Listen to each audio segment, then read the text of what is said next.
Your point of view too far, need to zoom in. Ain't got no facts, you assuming. About to call them blue, the way you be cluing. Stay awake, not woke, I'm tuned in. Your point of view too far, need to zoom in. Ain't got no facts, you assuming. About to call them blue, the way you be cluing. Have we had enough of your lies for one night? Have we felt enough of our pain to know it's real? How do you feel? Sick and tired of the lies, all I'm feeling is the pain. It's the devil in disguise while I'm standing in the rain. Water pouring from the sky, but you tell me the opposite. Like I don't have a consciousness, like I'm stuck in the matrix and my brain's up for the taking, but we don't do that. I know my facts, they say that he was elected, but where the stats at? They say that jab the only way to get your life back, but if you have a heart attack then they will go to hide that. Look at the FDA, acting like KKK, trying to run all our lives like we they brand new slaves. Lose the job, bent from playing segregation, all the same. They call themselves progressives, but they taking us all back again. Bring the world to darkness and sacrifice the children then. When it's said and done, then you will never live with hope again. I say that we break the chains, we can't leave the world the same. Make love real again. As we fly above the truth, I ask of God, am I with you? I walk the path, go to the light, but still I feel that.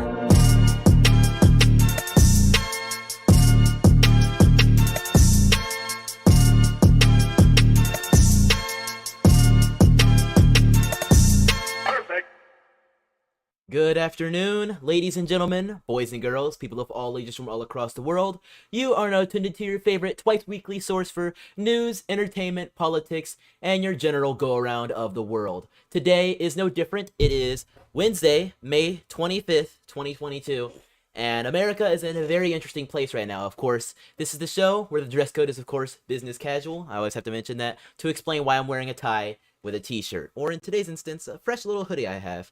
But today, like I said, America is in a very interesting place, and this comes days after yet another mass shooting in a year that is close to breaking records as far as mass shootings go, and it's a very sore subject that I don't like to talk about because it's a thing that you expect every single young person to talk about. When I think there's a lot of other issues going on in the world and a lot of other issues within America to talk about, but this is not one to say that I'm just saying it's like a small thing, but it's difficult, especially considering every single time we begin to get to the subject of, okay, our young people are scared to go to school, our young people are scared of mass shootings, myself included. There were plenty of times when I was still in public school that I was scared something could possibly happen, and there were threats that cropped up that were, at the time seemed credible. So this is a general fear that a lot of Gen Zers have.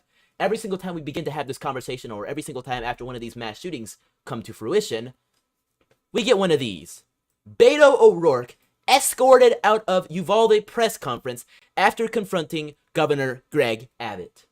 Because yes, this type of man, or sometimes it's a woman, but this type of person, I'll be intersectional, I'll be inclusive. This type of person will always come forward and make it about themselves. Of course, he goes up there purportedly for the children, saying, "You're all doing nothing." In that city in Texas. In a stunning moment on Wednesday, former Representative Beto O'Rourke confronted Texas Governor Greg Abbott over gun control policy at a press conference where officials were giving updates on the mass shooting at the elementary school. "You're doing nothing. You're all doing nothing," O'Rourke told the school officials assembled on the stage. One of them repeatedly shouted back, "Sir, you are out of line." Lieutenant Governor of Texas Dan Patrick told O'Rourke he was an embarrassment. An 18-year-old ran into Robb Elementary School in a small West Texas town on Tuesday, killing 19 children and 2 teachers with an AR-15 rifle. 17 more were injured. Abbott said earlier at the press conference, the man, who was killed by responding officers, had shot his grandmother in the face before driving over to the school. He posted his intentions to Facebook shortly before the rampage. As Abbott finished his remarks and introduced Patrick, O'Rourke approached the stage to interrupt. His initial remarks were drowned out by crosstalk from different attendees, some cheering and many others jeering. I think I want to play the video for you guys first before I get into what really the most amazing thing that came out of this, that restored my hope a little bit. Pass the mic to Lieutenant Governor Dan Patrick.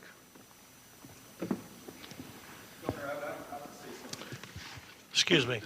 Excuse me. Excuse me. Sit down. You're out of line and an embarrassment. Sit down and don't play this stuff. The next shooting is right now, and you are doing nothing. No, he needs to get his ass out of here. This isn't the place to talk this over. This is totally predictable when you... Sir, you're out of line.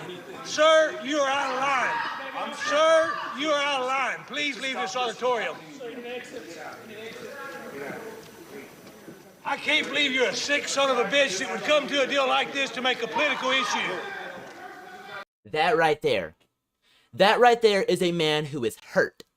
And this man right here, Beto O'Rourke, or as everybody knows him, Robert O'Dork, because Robert is his real name. He tries to go by Roberto, he tries to go by Beto, but no, he is Rob O'Rourke, thinks he can pull up in Texas and be like, you're doing nothing. Well, let me tell you, the exact people he said is doing nothing. Let me introduce to you each and every one of these men. That is Senator Ted Cruz. This is Greg Abbott. I believe this one is Mr. Patrick, who's the lieutenant governor. And then this man right here in the blue shirt is the mayor of this city, Uvalde. The mayor of this city. And Robert O'Dork has the gall to approach this press conference and accuse these men who are hurting just like the rest of us are and say, you're doing nothing. And so, of course, the mayor of that city will stand up and call Robert O'Dork what he is, a sick son of a curse word, for what he's doing. They call him beta because he's not a man, he's a weakling, says Biocora. Very true. Very true. Robert O'Dork, remember his name. Well, let's check this out. In a news conference with Greg Abbott and other state officials to address the shooting deaths of 19 children and 2 teachers at Robb Elementary, Democratic gubernatorial nominee Beto O'Rourke walked to the front of the room to confront Abbott as the governor turned to Lieutenant Governor Dan Patrick. As Patrick began to speak, O'Rourke stood in front of the stage and said, Governor Abbott, I have something to say. The time to stop this was after Santa Fe High School. The time to stop this was after El Paso. The time to stop the next shooting is right now, and you are doing nothing. You are all doing nothing. You said this is not predictable. This is totally predictable. When you choose to do anything inaudible to stop this from happening again. Reacting to O'Rourke's interruption, the mayor, Don McLaughlin's voice boomed at O'Rourke. No, you need to get his butt out of here. This isn't the place to talk this over. Sir, you are out of line. Sir, you are out of line. You are out of line. Please leave this auditorium. I can't believe you're a sick son of a gun that would come to a deal like this to make a political issue.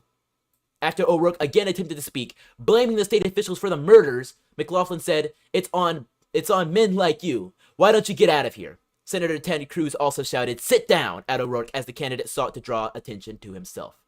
And even the Lieutenant Governor Patrick said, you are out of line and an embarrassment.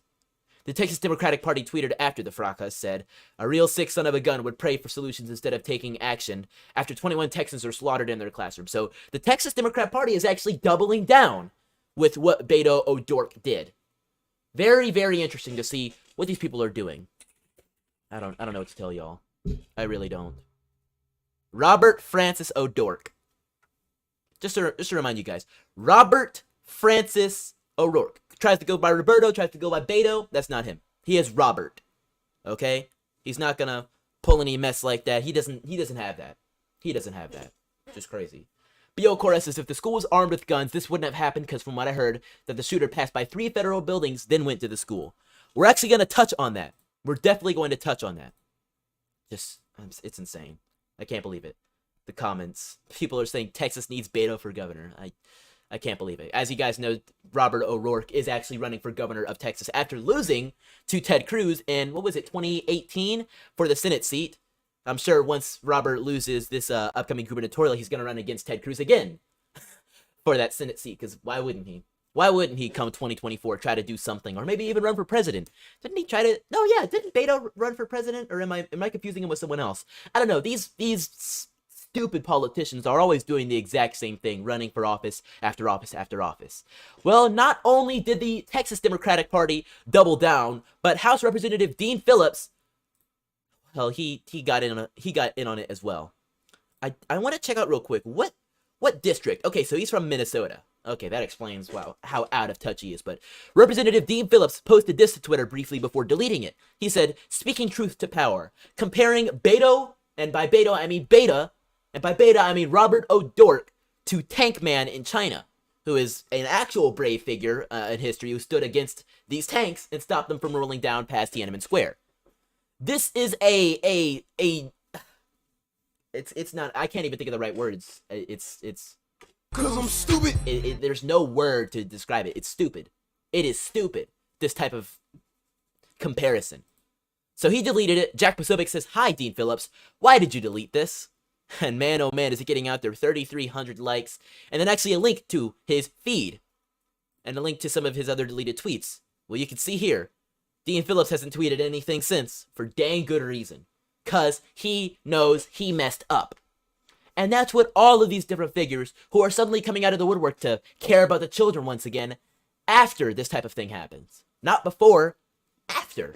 They aren't talking about securing our school buildings and increasing intelligence and their ability to get things done when it comes to an actual red flag of a potential shooter, or potential shooting, I should say. Because, you know, red flag laws, that's a different thing, and I'm not in support of those, but, like, when somebody has red flags, like, for instance, some of the flags we're going to be talking about later on here, that could have easily been reported and easily been discovered, especially since we already know big tech companies know everything, it really calls into question why they keep letting this happen. Why they keep letting this happen. Australia Day Every Day says, where did this shooter come from? The open border? We don't know yet. We don't know yet. We're going to learn more and more as these things come forward. There's already been a lot of misinformation, I hate to use the term, but it is true, about this. So we'll jump into that soon. But next thing I want to jump into are these Hollywood actors coming out of the woodwork to suddenly care. Matthew McConaughey comes out and calls for action after hometown school massacre. This is an epidemic we can control, he says. We cannot exhale once again, make excuses, and accept those tragic realities as the status quo, he says in his Matthew McConaughey calm but arrogant voice. Academy Award-winning actor, which in this tense is it's an insult. McConaughey called for an end to gun violence in the wake of a mass shooting that left 19 students and 2 teachers dead in his hometown of Uvalde, Texas. The Dallas Buyers Club actor posted a statement on Instagram on Tuesday, urging Americans to ask themselves, what small sacrifices can we individually take today to preserve a healthier and safer nation, state, and neighborhood tomorrow, following reports of the mass shooting. As you are all aware, there was another mass shooting today, this time in my hometown of Uvalde, Texas. Once again, we have tragically proven that we are failing to be responsible for the rights our freedoms grant us. What? Okay. And the statement continues, we cannot exhale once again, make excuses, and accept these tragic realities as the status quo, yada yada. It's time to reevaluate and renegotiate our wants from our needs, and rearrange our values to find common ground to change the devastating American reality that has tragically become our children's issue. And this is where it all sorts of comes back together. The way that they're trying to spin this for 100% a political purpose is to get at the Constitution, to get at the Second Amendment. And I have a glaring example of that in just a moment. But they're trying to pin it in saying, well, Gen Z doesn't want the Second Amendment. Gen Z doesn't want the right to keep and bear arms in a well-regulated militia. They don't want to be able to defend themselves and their families. Young women who are on the streets that are obviously at a physical disadvantage don't want the ability to have some sort of weapon to defend themselves. No. Our children's issue is to repeal it, to do something against it, to do something that is literally, purely unconstitutional. But the government, I guess, doesn't care. Or at least this guy doesn't care. This is an epidemic we can control. And whichever side of the aisle we may stand on, we all know we can do better. We must do better. Action must be taken so that no parent has to experience what the parents in Uvalde and others before them have endured. Which I agree. There are many ways that we can do so much better for our children. And I can outline them all right now. But it would fall on deaf ears. Because it seems like either side is gridlocked. Nobody knows what to do. Or at least nobody agrees on what to do. One side is getting extremely partisan in terms of we need to enact crazy gun control and take away all the guns. And the other side, well, of course, there's some division and there's some people within it that are shining examples of what is a good example of what to do. But some are just like, I don't see a problem. And that in and of itself is a problem. But of course, one side is, well, doing what Steve Kerr was doing just earlier yesterday, I should say. This guy, I don't know him all that well, but I think he's a coach of one of those basketball teams. I would assume the Golden State Warriors might be one of the head coaches or assistant coaches. I don't follow sports too closely. I watch the games. I just don't follow, like, the coaches. But check this out. You guys got to hear this. I'm not going to talk about basketball. Nothing's happened with our team in the last 6 hours. We're going to start the same way tonight. Any basketball questions don't matter. Since we left shoot-around, 14 children were killed 400 miles from here, and a teacher. And in the last 10 days, we've had elderly black people killed in a supermarket in Buffalo. We've had Asian churchgoers killed in Southern California, and now we have children murdered at school. When are we going to do something? I'm tired. I'm so tired of getting up here and offering condolences to the devastated families that are out there. I'm so tired of I'm tired of the moments of silence. Enough. There's 50 senators right now who refuse to vote on H.R. 8, which is a background check rule that the House passed a couple of years ago. It's been sitting there for 2 years. And there's a reason they won't vote on it, to hold on to power. So I ask you, Mitch McConnell, I ask all of you senators who refuse to do anything about the violence and school shootings and supermarket shootings, I ask you, are you going to put your own desire for power ahead of the lives of our children and our elderly and our churchgoers? Because that's what it looks like. It's what we do every week. So I'm fed up. I've had enough. We're going to play the game tonight, but I want every person here, every person listening to this, to think about your own child or grandchild or mother or father or sister, brother. How would you feel if this happened to you today? And there it goes. It starts off all innocent and emotional and real, and then it boils down to the same talking points. H.R. 8, which, when you hear about it, oh, it's just a gun control bill. It'll make it harder for the criminals to get the guns. How many times do we have to go through it? When you make it harder for, you can't even necessarily say the harder for the criminals, because, well, who knows who a criminal is, at least before they actually commit a crime. Nobody does, until you see some of the red flags, and even at that point, that's still just a person.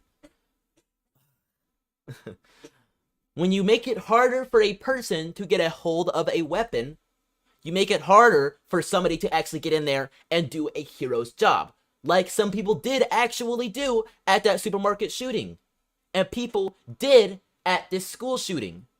Now, they weren't a citizen, it was actually a Border Patrol agent. We're going to jump into that in a minute. But you see how crazy it gets when they get blinded by the quote-unquote good thing, the right side of history, when they aren't actually looking at the nuance and realizing that they are hurting themselves more and making it harder for somebody to get out there and defend people my age in schools. For some teacher to be on campus and on guard, ready to defend his or her students, his or her pupils. Or some caring parent who just so happens to be driving by as he sees some maniac walking into a school. And that parent pulls over and does what needs to happen. Attempts to apprehend that villain. These are all things that can happen and have happened before. And they could happen more. We could see a lot of these maniacs that unfortunately come from an even deeper issue that we'll have to talk about another time, actually get what is coming to them and save these children. But instead, all these people think about is restricting your rights, taking away the Second Amendment, as Michael Moore comes out to say directly, it is time to repeal the Second Amendment. Let's check this out. I don't know, to nickel and dime this, I don't know if that's going to do it. I think that we need some really drastic action here. We need a moratorium, perhaps, on gun sales. We need to, who will say on this network or any other network in the next few days, it's time to repeal the Second Amendment? Oh, you can't say that. Well, why not? Why not? If I truly believe if Jefferson and Washington and Madison, if they all knew that the bullet would be invented some 50 years after our revolution, I don't know if they would have written it that way. They didn't even know what a bullet was. It didn't exist till the 1830s. If they had any idea that there would be this kind of carnage, you have to believe that the founders of this country wouldn't support it. He's just so wrong. He's just so wrong. And he's painfully wrong, too. You know, they had... How do you think the Revolutionary War was fought, sir? You think it was with sticks and stones and arrows? They had a thing called a musket. Have you ever heard the poem where it talks about a man pierced by British ball? That's an early version of a bullet. You could say, oh, the bullet didn't exist till the 1830s. Well, yeah, sure. I don't think full metal jacket, hollow point rounds existed back in the 1830s either. But I believe the founding fathers still had a very good idea of what they wanted to stand for in this nation. And what they wanted to stand for was for your right and my right to form a well-regulated militia and to defend ourselves from a maniac like this guy. But of course, you don't see it that way. No, but I'm sure the armed guards you pay tens of hundreds of thousands a year to protect you and your narrow behind sure do know how to use a gun, sure do know their rights when it comes to standing your ground and self-defense. And I'm sure if any one of them had to take a life to defend you, well, you would be the first one to stump for them, saying he's a hero. I'm very grateful for the job this my guard did in saving my life. You wouldn't see it that way. But then when it's Kyle Rittenhouse, who represents the average middle American teenager who just so happened to be at the wrong place at the wrong time, but doing what he believed was right and trying to help his community while also carrying a weapon because he realized he could be in danger, well, all of a sudden, he's a white supremacist that needs to rot for life. I'm not saying Michael Moore said that, but I'm sure if we check back considering what he just said, it wouldn't be much of a surprise. You could see the hypocrisy bleeding out of their vapid and empty eyes. You can hear it in their soul as they speak to you, telling you your rights don't matter. Your children don't matter. They've said it over and over again. They said your children don't matter when it comes to abortion. They said your children don't matter when it comes to you deciding what they get taught in schools. It was Terry McAuliffe who said just last year, or in the gubernatorial election recently, that you shouldn't get to decide what your students learn in schools. And now all of a sudden, they want to act like our children mean something to them? Like our children matter? No, it's all a ploy for them to get more power. For them to be able to decide who can and can't have a gun. So that every average Joe in America who represents a real threat to them if they ever decide to get a little crazier with their ideology doesn't have a weapon. But their armed guards sure will. Their military sure will. And what will we have? Absolutely nothing. So that when some criminal who's doped up, some criminal who's radicalized by some sort of wacky ideology finds his hands on a gun and shows up at the school, and unfortunately your school didn't afford a school resource officer, and unfortunately your school didn't allow teachers to bring in some of the guns that they had, assuming they, well, actually, in this hypothetical, guns aren't even legal for your average Joe, so the teacher couldn't have one, even if he wanted to have one and was trained to have one to protect his students. Well, that madman's just going to have a wild day. And unfortunately, you're going to have to count on the brave actions of local police officers who are dealing with many different things at the same time and will take minutes to respond. Well, this right here is an example of somebody who was able to act a little faster. And it shows you that if we have more good people with guns in the country, even if they're law enforcement agents or not, it will forbid this type of thing from happening or stop it in its tracks. A hero border agent from elite unit rushed into that Texas school with no backup and killed the shooter. I do not want to say his name, but he killed him. And he needed to save those children. An off-duty Customs and Border Protection agent from an elite tactical unit is the hero who shot and killed the shooter, before he could continue his massacre. The agent, a member of the CBP's Border Patrol Tactical Unit, rushed into the school while the shooter was still active and began exchanging rounds with the gunman, who was barricaded inside of a 4th grade classroom. The officer was injured during the shooting, but he managed to eliminate the threat before he could commit more carnage. The agent, part of the CBP's Del Rio sector, which covers Uvalde, was trained in a manner similar to special forces. BORTAC agents are taught to handle terror threats abroad and other chaos, such as riots at ICE detention facilities. As you can see, here's images of the shooter approaching the school and pictures of himself. U.S. Border Patrol agents responded to a law enforcement request for assistance re an active shooter situation inside the elementary school.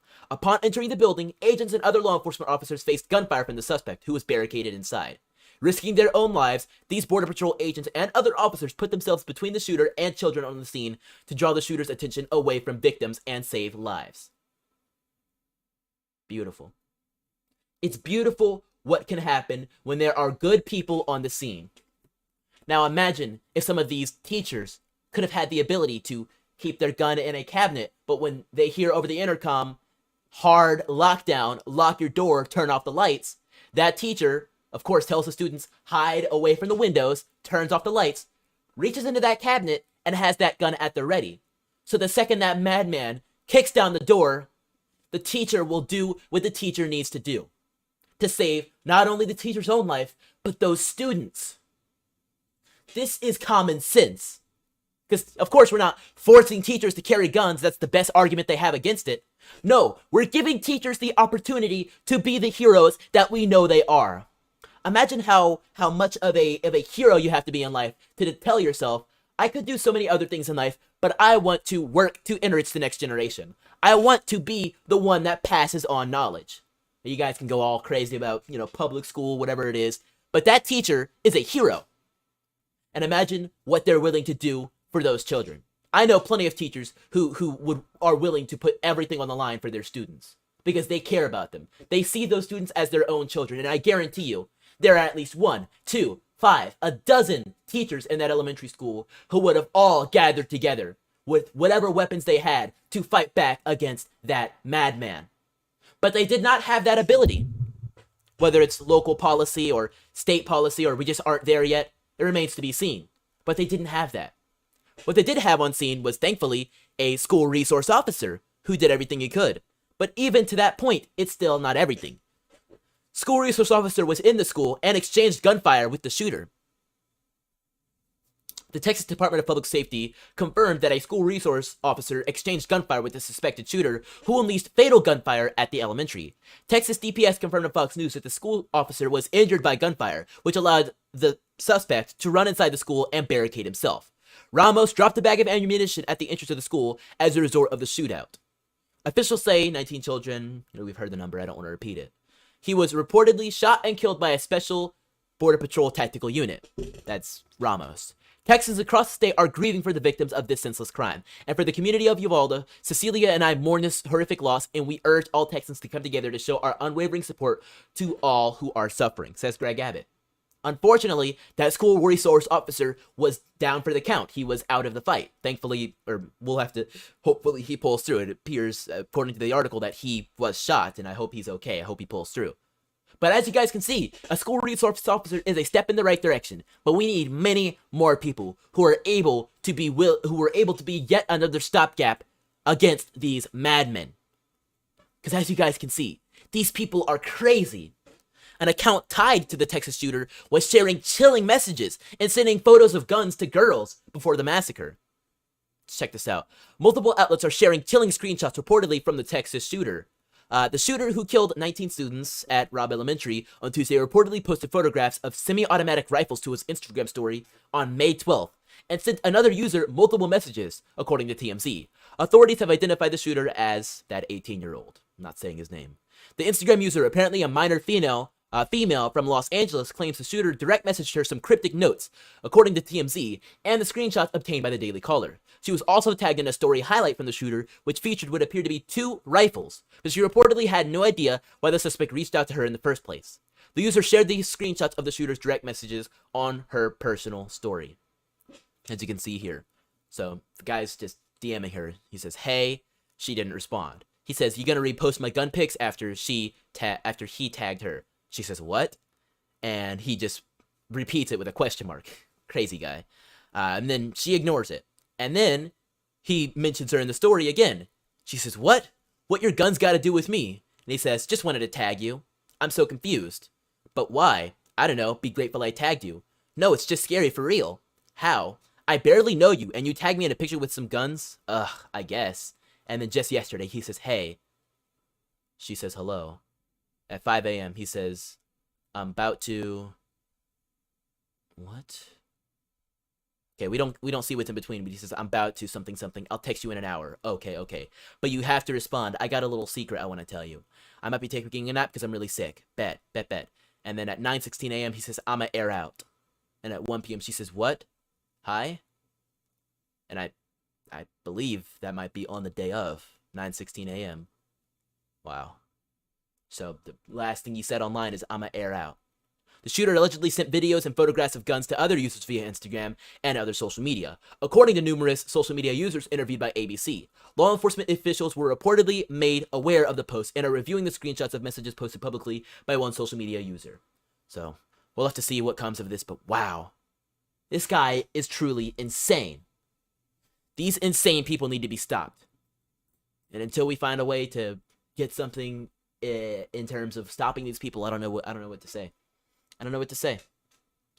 There are some rumors that spread about the shooter, about him being a transgender. These unfortunately, or not, I shouldn't say unfortunately, but these actually came out to be false. But if we check this out, Representative Paul Gosar was among those spreading a quote-unquote baseless rumor that the shooter responsible for the massacre at an elementary school was transgender. The Arizona Republican said of the shooter in a tweet, it's a transsexual leftist illegal alien named his name. The tweet was deleted about 2 hours after being posted on Tuesday. As of early Tuesday, Gosar had not commented on the deleted tweet. His office and Twitter had been contacted for comment. The claim that Ramos was transgender is spreading rapidly online, along with photos that appear to have been taken from a Reddit account belonging to a transgender person. The account responds, it's not me, I don't even live in Texas. The person using that account has since written on Reddit.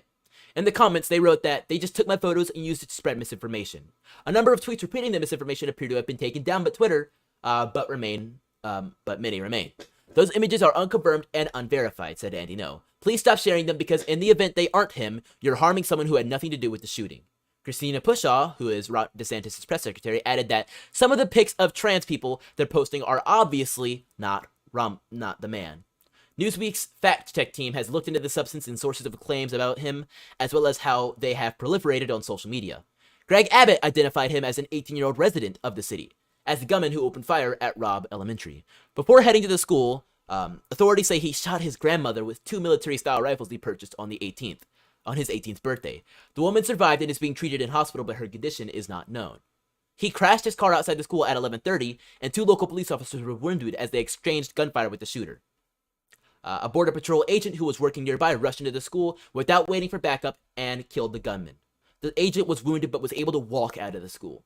He reportedly posted pictures of assault rifles and an ammunition magazine to his Instagram account. Meta deleted the account after Abbott identified him as the shooter. And there it goes after the other things. You guys can see just how crazy this whole thing is. Of course, I think we need to be a lot more careful with the information, but it's, it wasn't out of the realm of possibility. I definitely believe making it political is a mistake, and I'm sure Paul Gosar is sorry for his false pushing of that, but he deleted it. And Twitter's going through and doing the rounds, and for once, I might actually say it's not the worst thing. I am a free speech absolutist. I don't think it should really be deleted, but I do at least believe that it's not the right thing to say. But anyways, after all this time, we're going to finally wrap the whole story in a bow and leave it in front of the door to be taken out by garbage people to the dump. We don't want to talk about it ever again, at least insofar as it being a recent thing. We'll probably touch on it more, especially with election season on the way. I'm sure these liberal politicians are going to find a way to campaign off of it, and I cannot wait to get on Twitter or get on this live stream and eviscerate them for it, because these young people deserve so much better than you disgusting talking heads attempting to profit off of them. Right under the tweet talking about how much you care about these lives, then linking to actblue.com, begging for donations so that you can make the next cutoff, right?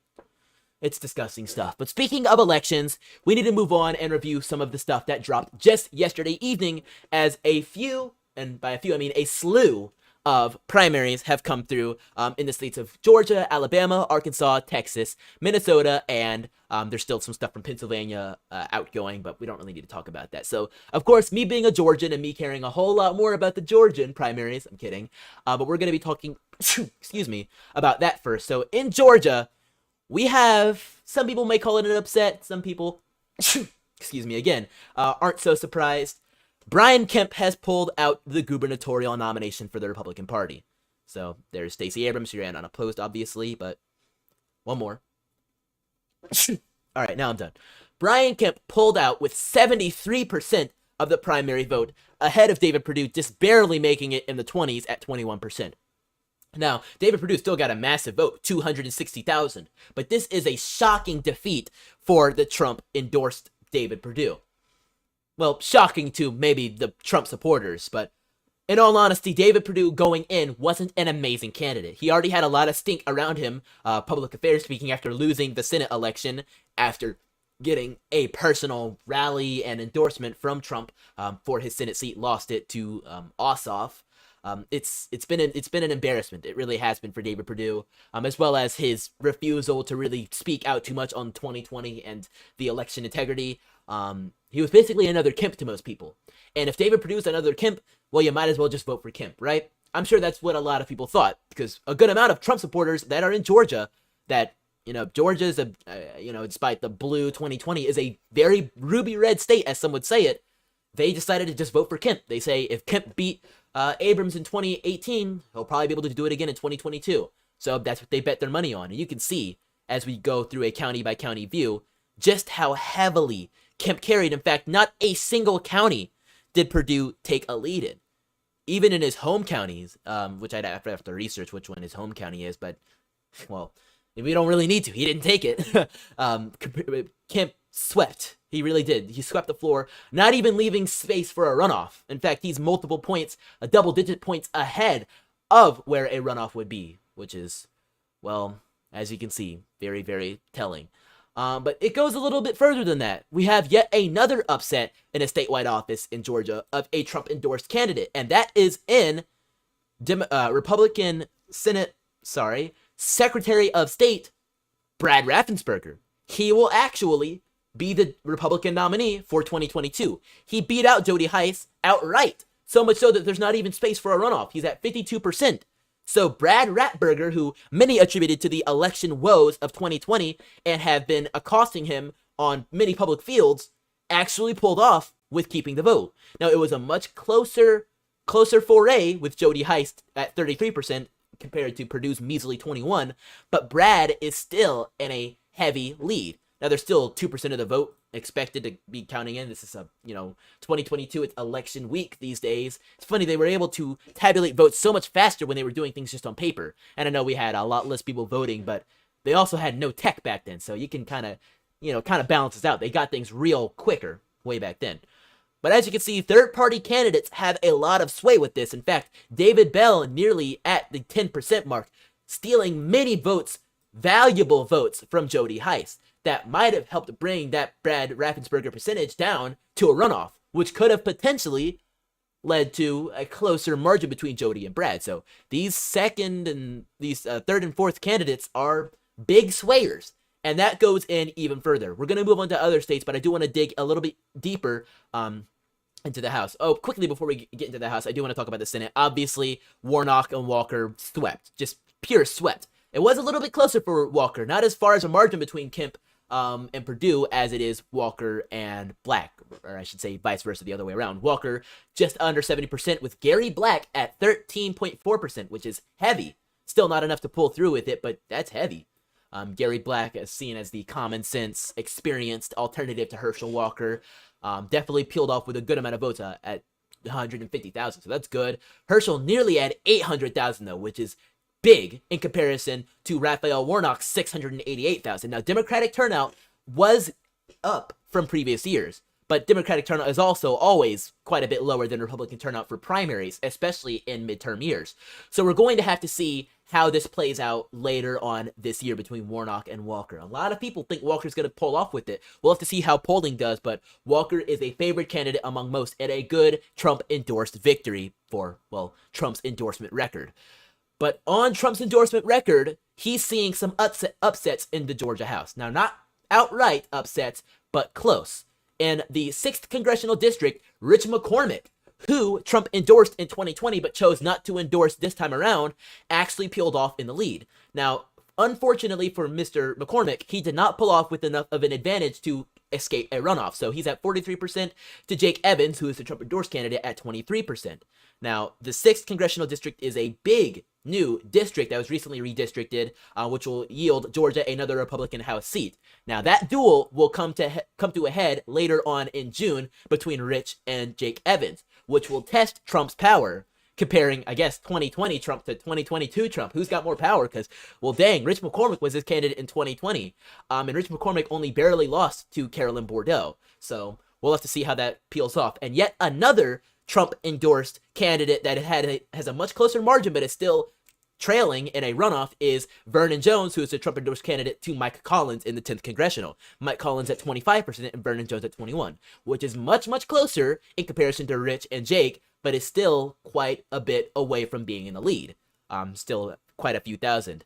But this one will also be decided later on in June, so stay tuned for Georgia. It will come back all the way in June for runoffs in various offices like this one between House 6 and 7 and 10, which is going to be big. It's going to be big to see what happens and how much power Trump's endorsements truly have. A lot of people were favoring Mike Collins going in, and Vernon Jones was a little bit unfavored considering he joined the election so late after dropping his gubernatorial run. So we're going to have to see what comes out of this. And also, do keep an eye on how divided this field was. So these candidates that received tens of thousands of votes and multiple percentage points of votes are going to have to field their voters to a different candidate. So we're going to have to see what Mr. Barr, Brown, and the other candidates decide to endorse and support and where their voters go. This is yet another race that is going to be decided by this group of people down here more than these two up here. So we're going to have to see where this 13.4, 14.4, and even 9.1% are going to field their votes to, whether it be Collins or Vernon Jones. And that also holds true in the 6th as well, although to a much lesser degree, with barely any candidates cracking over 10,000, aside from Mallory Staples, which is only barely above so. But now we're going to move on to another race in another state, in Alabama, which is Kay Ivey, who I believe just barely made it past a runoff.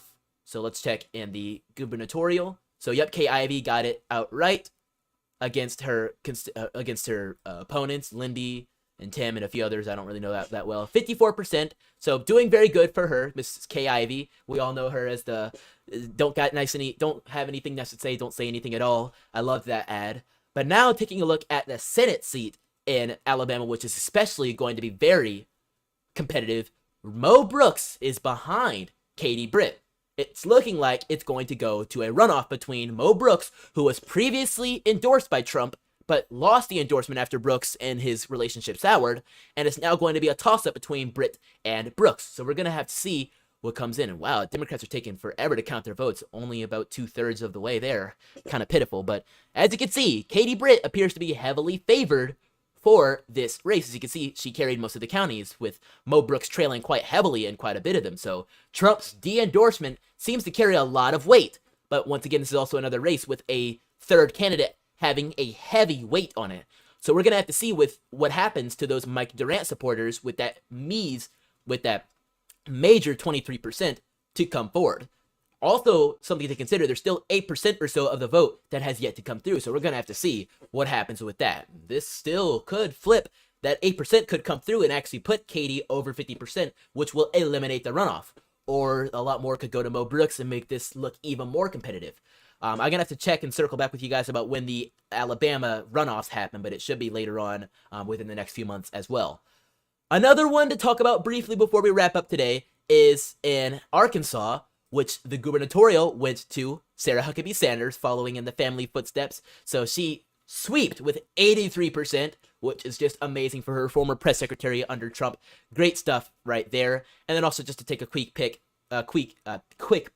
at Senate. Obviously not so much competition, with the incumbent carrying very heavily at 58%, with no one else really getting all that much closer. A few candidates above 10%, but it's not going anywhere. That one's projected to be a straight up take for that one. And then last but not least, I want to quickly cover Texas with their attorney general runoff, with Ken Paxton, who is expected to be taking it heavily against George P. Bush, signaling an end to the Bush dynasty. And all I gotta say to that is, I think we've all been tired of the Bushes for a very, very long time. So shout out Ken Paxton. Word up to all these amazing candidates who are doing very well, pulling through. It's very exciting to see how these runoffs come through. I'm excited to see what comes and happens. And then last but not least, just a quick check of Pennsylvania, which they're still calling too close to call, with Mehmet Oz just a few hundred ahead, or actually an even thousand just about ahead of Dave McCormick. 31.2 to 31.1. This is close. And Pennsylvania only does runoffs when you get below 30%. So this is going to be decided within the next couple of days. Now, of course, it's still quote-unquote election week these days, so we're just going to have to let them decide when they're suddenly done counting votes or not. You guys know how it is. But that concludes today's coverage of the first part of what we talked about, which is a lot more serious about the shooting, and then our general primary update, which was very interesting. A few races going to a runoffs. I don't really do predictions or endorsements. I just covered things. Although this may have to change with the way things are going in Georgia, very competitive. I'm excited to see what happens later on this June, and I'm excited to see what happens in the other states as well when they have their runoffs. You guys will be able to keep an eye on it all right here on this channel. So if you haven't already, make sure you subscribe here on YouTube. Make sure you subscribe over on Rumble. Hit that like button. And thank you guys so much for your support. Thank you guys so much for tuning in. And aside from all that, I'll catch you next time, free thinkers. Don't forget to spread the virus of intelligence.